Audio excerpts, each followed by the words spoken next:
Pernah nggak sih berharap ada tombol reset buat masalah yang ribet banget? Hari ini kita bakal bongkar sebuah cara berpikir yang dipakai sama para programmer dan insinyur paling jago di dunia buat mengubah kekacauan jadi sesuatu yang teratur. Ini bukan sulap, ini namanya berpikir komputasional. Dan ini bakal jadi senjata rahasia baru kamu. Coba bayangin deh, pas lagi pusing sama tantangan besar, ngerencanain proyek, ngatur keuangan, atau bahkan milih jurusan. Rasanya berat banget kan? Nah, gimana kalau ternyata ada metode 4 langkah simpel buat mengurai masalah sebesar apapun jadi potongan-potongan kecil yang gampang diatasi? Oke, ini dia peta perjalanan kita hari ini. Kita mulai dari dasarnya dulu, apa sih berpikir komputasional itu? Terus kita bakal dalami 4 pilar utamanya, dekomposisi, pengenalan pola, abstraksi, dan algoritma. Dan di akhir kita bakal lihat gimana keempatnya bisa jadi kekuatan super baru buat kamu. Mungkin pas dengar kata komputasional, yang kebayang langsung coding atau mesin-mesin canggih ya kan? Nah, ini nih yang sering salah kaprah. Ini bukan soal bikin komputer berpikir, tapi soal kita yang pinjam cara mikir logis dan terstruktur yang bikin komputer itu jadi hebat. Intinya tuh gini, ini adalah seni buat mengubah masalah yang tadinya acak-acakan jadi kayak resep yang super jelas. Daripada panik lihat masalah gede, kita belajar buat mundur selangkah dan nanya, oke, gimana caranya biar masalah ini bisa diubah jadi serangkaian langkah kecil yang bisa gue selesaikan satu persatu? Jadi, fondasi dari metode ini tuh ada 4 teknik utama. Anggap aja ini kayak toolkit mental gitu buat kita. Masing-masing punya fungsi sendiri, tapi kalau digabungin, wah hasilnya luar biasa. Yuk kita bongkar satu-satu. Oke, alat pertama kita, dan ini mungkin yang paling dasar ya, namanya dekomposisi. Soalnya sebelum kita bisa selesaikan masalah apapun, kita harus berhenti ngelihat masalah itu kayak monster gede yang serem. Kita harus pecah-pecah dulu. Prinsipnya simple banget. Kamu nggak mungkin kan makan pizza segede itu dalam sekali lahap. Pasti dipotong-potong dulu. Nah, dekomposisi itu ya persis kayak gitu, tapi buat masalah. Tiap potongan kecilnya jadi jauh lebih gampang buat kita hadapi. Kita pakai contoh nyata ya. Misalnya, gimana caranya nyari rute angkutan umum tercepat ke sekolah? Kedengarannya ribet kan? Tapi coba kita pecah-pecah jadi pertanyaan yang lebih kecil. Ada angkutan apa aja? Seberapa ngebut? Rutenya lewat mana aja? Jaraknya berapa jauh? Tiba-tiba monster tadi berubah jadi daftar tugas yang jelas.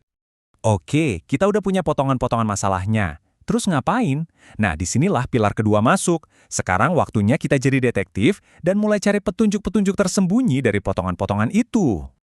Ini namanya pengenalan pola. Jadi kita nggak cuma nyari yang mirip-mirip aja, tapi kita cari jalan pintas mental.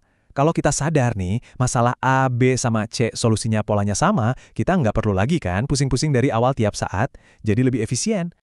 Balik lagi ke contoh transportasi tadi. Pas datanya udah kekumpul, kita mulai ngeh sama pola-pola tertentu. Oh, ternyata kereta tuh selalu lebih cepat ya buat jarak jauh. Atau, wah tiap pagi rute bus yang ini pasti macet. Nah, pola-pola kayak ginilah yang jadi petunjuk kita buat nemuin solusi yang paling cerdas. Oke, masalahnya udah dipecah, polanya udah ketemu. Tapi, kadang informasinya malah jadi kebanyakan, bikin pusing. Nah, disinilah pilar ketiga, abstraksi, jadi pahlawan kita.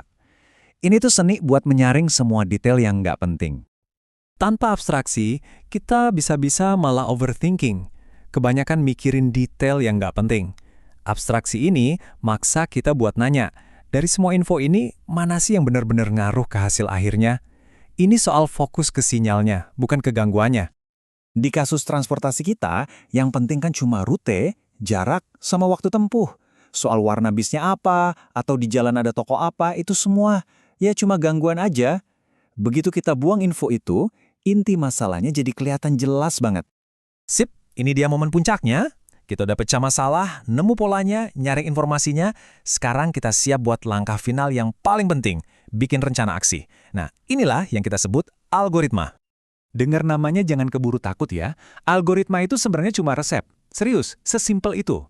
Cuma isinya serangkaian instruksi langkah demi langkah yang super jelas. Kalau kamu pernah ngikutin resep masak atau ngerakit lemari dari IKEA, sebenarnya kamu itu udah pakai algoritma. Nah, yang menarik, ada 2 cara populer nih buat nulis resep ini. Di satu sisi, ada yang namanya pseudocode, yang gampangnya itu kayak to-do list dalam bentuk tulisan. Di sisi lain, ada flowchart, yang lebih kayak peta visual dari prosesnya. Coba dilihat contoh bikin kopi ini. Pseudocode-nya itu kayak kamu lagi jelasin cara bikin kopi ke temen. Nggak ada kode-kode ribet, cuma teks biasa yang ngejelasin tiap langkah berurutan. Ini cetak biru tapi dalam bentuk kata-kata. Nah, sekarang coba bandingin sama flowchart.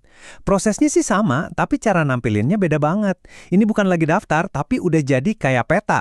Kita bisa lihat alurnya, di mana harus bikin keputusan, dan tiap langkah itu bakal ngebawa kita kemana. Buat banyak orang, cara visual kayak gini jauh lebih gampang dicerna.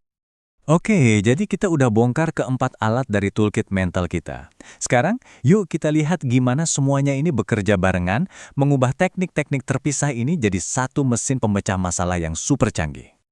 Dan inilah kerangka kerja yang sekarang jadi milik kamu. Ingat ya, 4 langkah simpel ini. 1. Dekomposisi, pecah masalahnya jadi kecil-kecil. 2. Kenali pola, cari kesamaan biar efisien. 3. Abstraksi, fokus ke yang penting aja, buang yang nggak perlu. Dan terakhir, buat algoritma, bikin rencana langkah demi langkahnya. 4 langkah buat masalah apapun. Pada akhirnya, semua ini tuh intinya cuma satu ide kuat yang ada di sini. Berpikir komputasional itu ngasih kita kekuatan buat jadi arsitek dari solusi kita sendiri.